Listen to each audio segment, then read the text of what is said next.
Olá, doutores e doutorandos, tudo bem com os senhores? O meu nome é Karina e eu tô aqui para mais um vídeo. E no vídeo de hoje nós vamos falar sobre princípios do direito penal. Então, antes de mais nada, já se inscreva aqui no canal, já deixa o seu like aí se você gostar do vídeo e compartilhe também para os seus amigos para que outras pessoas possam ter acesso a esse tipo de conteúdo, tudo bem? Então, bora lá! E vamos começar falando sobre o princípio do devido processo legal, que para a doutrina é o princípio mais importante, pois é dele que surgem outros princípios. Na verdade, dentro da Constituição e em normas infraconstitucionais, existem vários tipos de princípios que estão implícitos, ou seja, que não foram expressamente legislados, previstos na lei, mas estão ali de forma implícita, e cabe a nós, operadores do direito, fazer essa interpretação. E é isso que a gente vai fazer hoje aqui nesse vídeo. Eu não vou falar sobre todos os princípios, porque são vários, mas eu vou citar alguns dos principais. Então vamos começar, como eu disse, falando sobre o princípio do devido processo legal.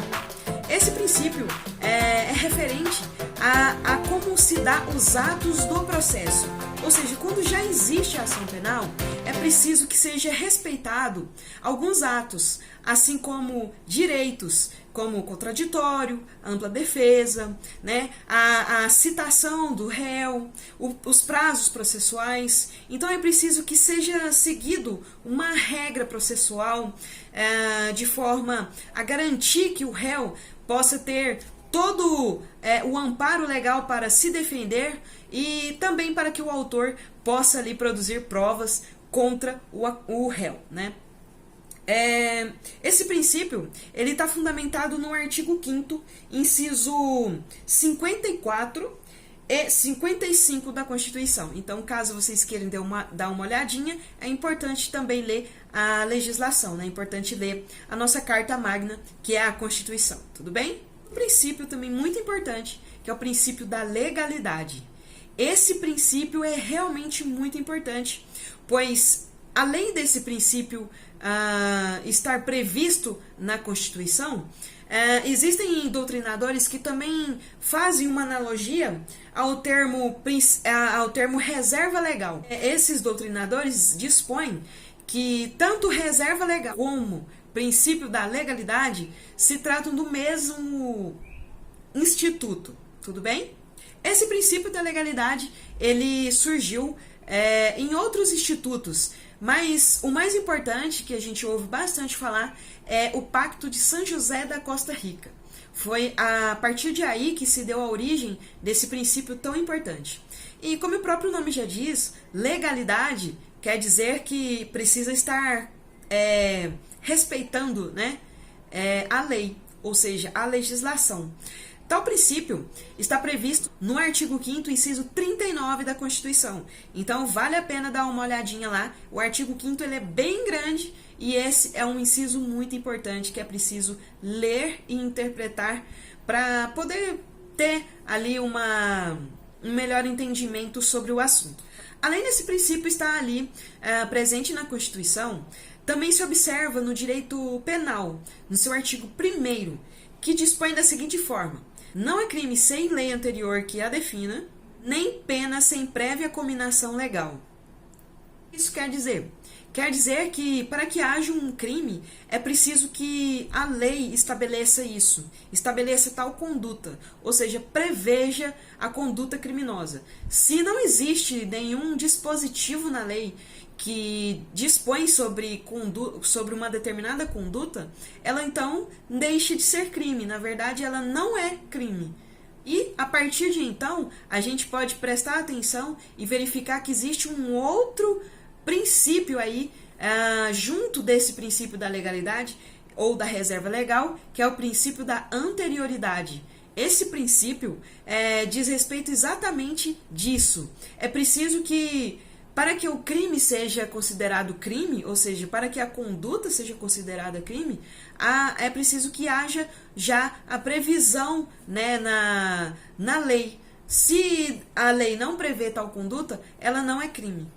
O próximo princípio que vamos tratar aqui é o princípio da retroatividade. Esse princípio, ele meio que tem duas vertentes. Tem uma boa e uma ruim.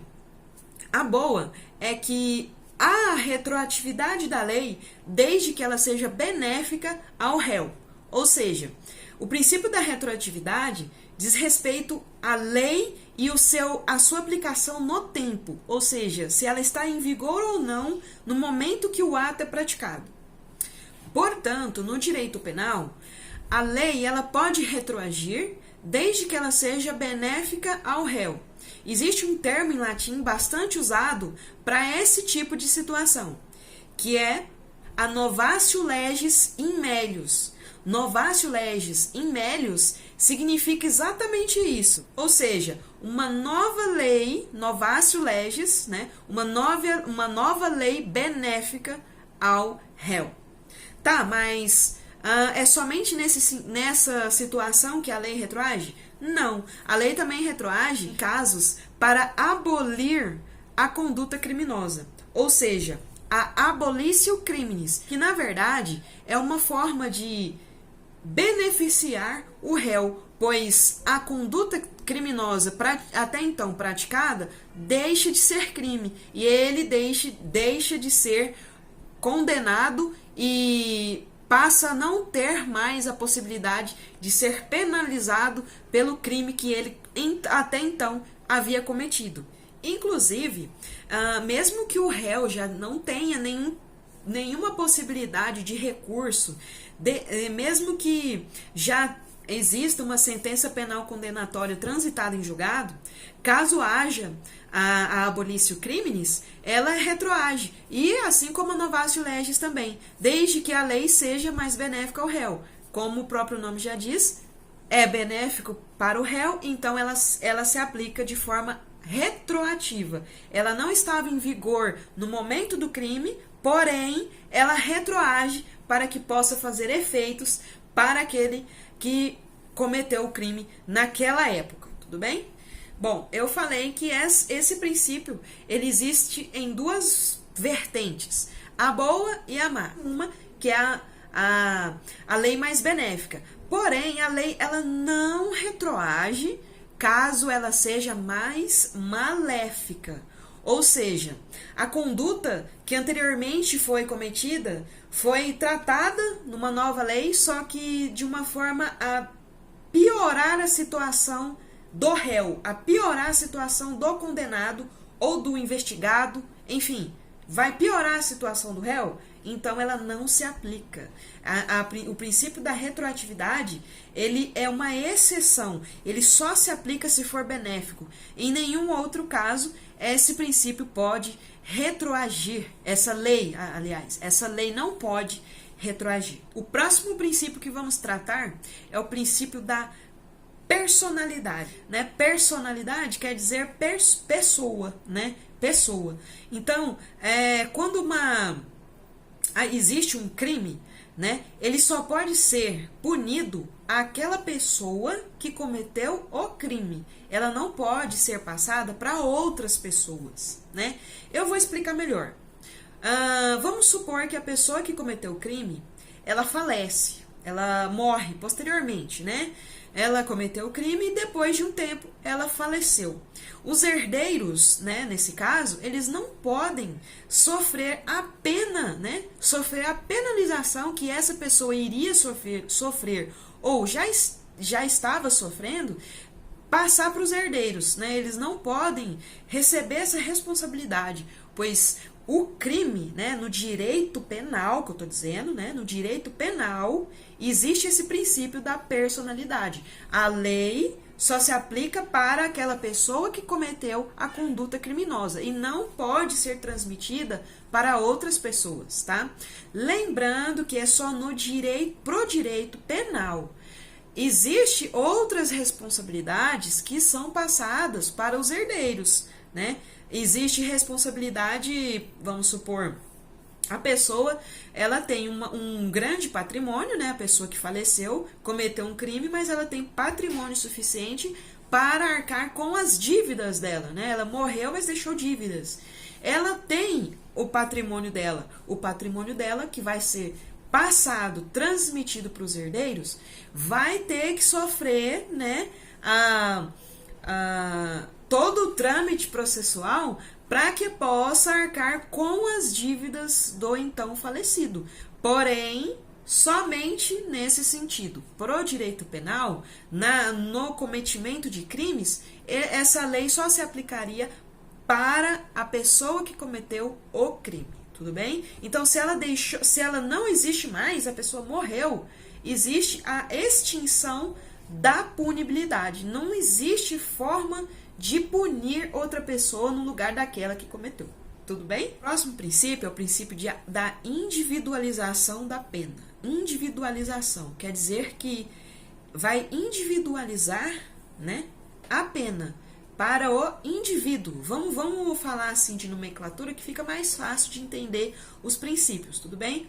Então, o que quer dizer esse princípio? É referente à aplicação da pena a cada caso concreto, a cada réu, a cada indivíduo. Mesmo que 3 ou 4 ou mais de um indivíduo tenha cometido o mesmo crime, a lei ela não vai se aplicar da mesma forma para todos esses que cometeram crime.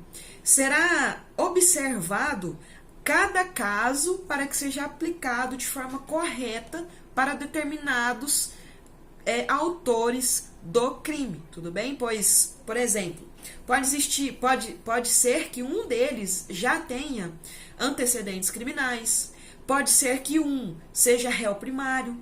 Então, é por isso que existe o princípio da individualização da pena, pois mesmo que existam vários indivíduos, né, que cometam o mesmo crime, a lei deverá ser aplicada de forma individualizada para cada um deles, tudo bem? Outro princípio muito importante é o princípio da intervenção mínima. Esse princípio também é importante, pois ele diz muito respeito ao direito penal. Na verdade, ele diz respeito à competência, né? Competência que o direito penal tem. Qual a competência do direito penal?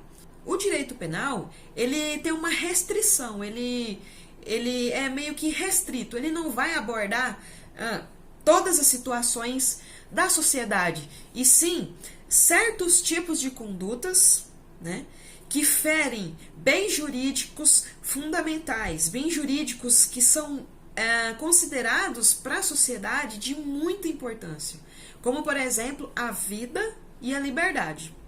As outras condutas, as outras situações são passadas para os demais ramos do direito. Então, o princípio da intervenção mínima está estritamente ali ligado ao direito penal.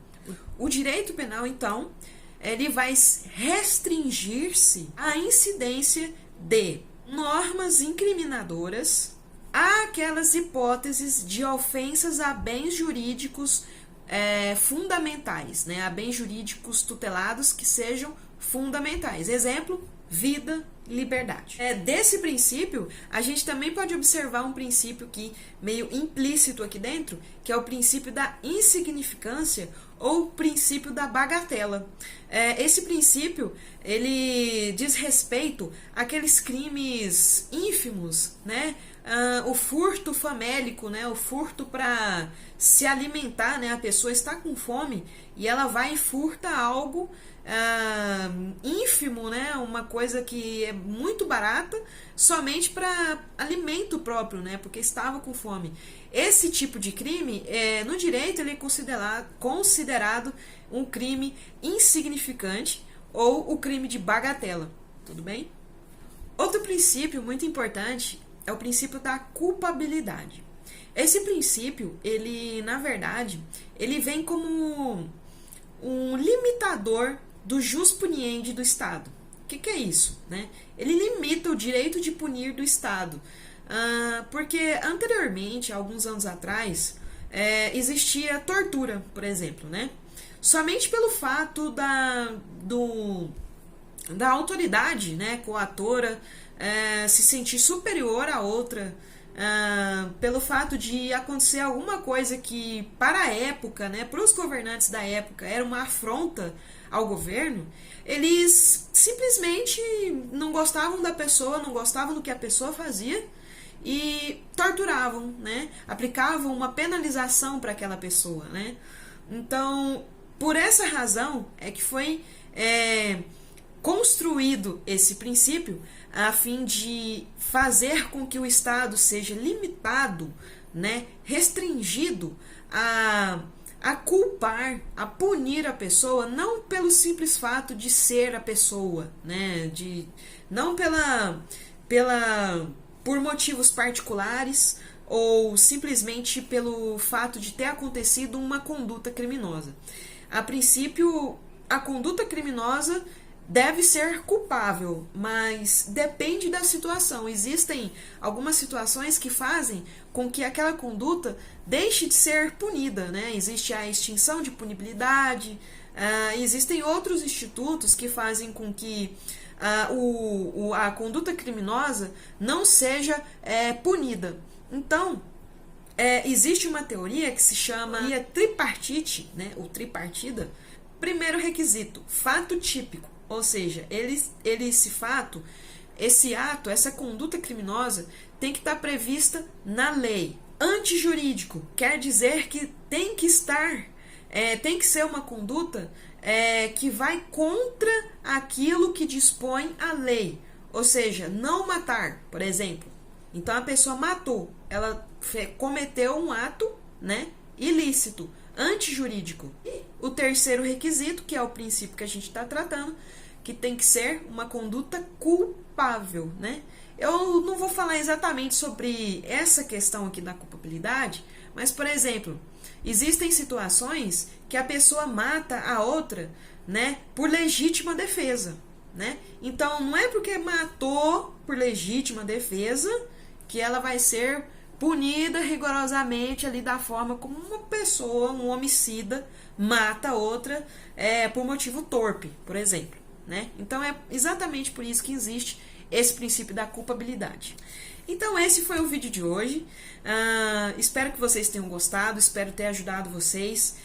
Falei de forma mais resumida, né? Porque são muitos princípios e provavelmente eu vou trazer outros vídeos falando sobre esses outros princípios que existem, né? Princípios expressos, princípios implícitos, né?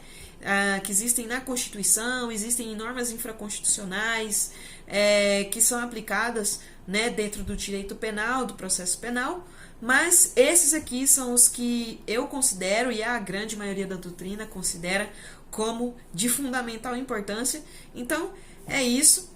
Se você gostou, já deixa o seu like, se inscreva no canal para não perder os próximos vídeos, compartilhe esse vídeo com seus amigos. Espero você aqui. Até mais e fui!